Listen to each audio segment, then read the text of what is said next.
നമസ്കാരം. അമേരിക്കയുടെ ആധുനിക യുദ്ധവിമാനം F-60 റഷ്യൻ സൈന്യം തകർത്തതിന് പിന്നാലെ യുക്രൈൻ വ്യോമസേനയുടെ തലവനെ തന്നെ പുറത്താക്കിയിരിക്കുകയാണ് പ്രസിഡന്റ് വ്ളാഡിമിർ സെലൻസ്കി. യുദ്ധവിമാനം നഷ്ടമായതുമായി ബന്ധപ്പെട്ട് യുക്രൈൻ എംപി മരിയാനയുമായി സെലൻസ്കി പരസ്യമായി ഏറ്റുമുട്ടിയിരുന്നു. ഭരണകക്ഷിയിൽ തന്നെ അസ്വാരസ്യങ്ങൾ ഉടലെടുത്തതോടെയാണ് ജനറൽ നിക്കോളായ് ഒലെഷ്ചുക്കിനെ വ്യോമസേനയുടെ തലപ്പത്ത് നിന്നും സെലൻസ്കി പുറത്താക്കിയത്. അതേസമയം F-16 യുദ്ധവിമാനം സൗഹൃദ വെടിവെപ്പിൽ തകർന്നതാണെന്ന യുക്രൈൻ വാദം പൊളിഞ്ഞിട്ടുണ്ട്. റഷ്യ വ്യാപക ആക്രമണം നടത്തിയ ദിവസം അത് പ്രതിരോധിക്കാൻ ശ്രമിക്കുന്നതിനിടെയാണ് അമേരിക്ക അഭിമാനമായി കാണുന്ന പോർ വിമാനം ചാരമായിരിക്കുന്നത്. നേരത്തെ നിർത്തിയിട്ട F-16 ആണ് തകർന്നതെന്ന് പറഞ്ഞ യുക്രൈൻ പൈലറ്റും കൊല്ലപ്പെട്ടതോടെയാണ് നിലപാട് മാറ്റി പരീക്ഷണ പറക്കലിൽ പറ്റിയ അബദ്ധമെന്ന് കള്ളം പറഞ്ഞിരിക്കുന്നത്.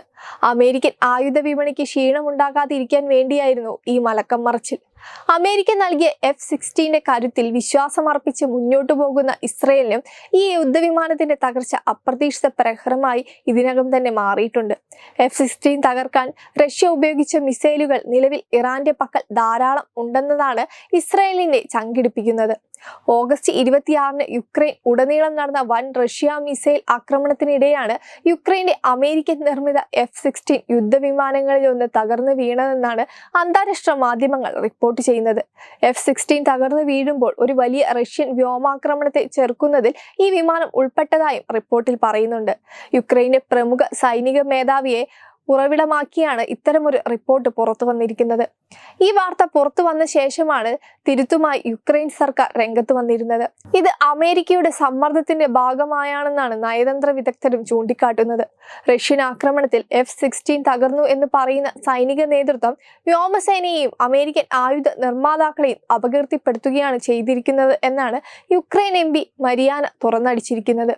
അമേരിക്കയോടുള്ള കരുതൽ പ്രകടമാക്കുന്ന പ്രതികരണമാണിത്.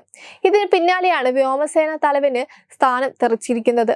ഞങ്ങളുടെ എല്ലാ സൈനികരുടെയും ജീവൻ ഞങ്ങൾ സംരക്ഷിക്കേണ്ടതുണ്ട് എന്ന് മാത്രമാണ് ഒലെഷ്ചുക്കിനെ സ്ഥാനഭ്രഷ്ടനാക്കിയ ഉത്തരവിൽ ഒപ്പുവെച്ചുകൊണ്ട് സെലൻസ്കി അറിയിച്ചിരിക്കുന്നത്.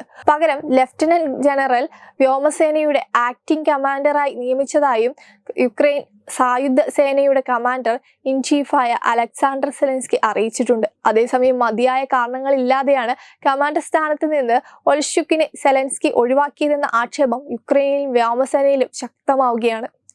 വെബ് ഡെസ്ക് തത്വമൈ news. Powered by Jyotis. Realizing your dream home.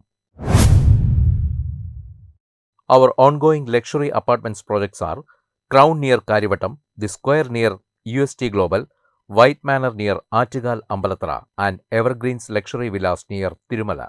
Call 90482 55599. Jyotis Building Promoters Private Limited, Thiruvananthapuram.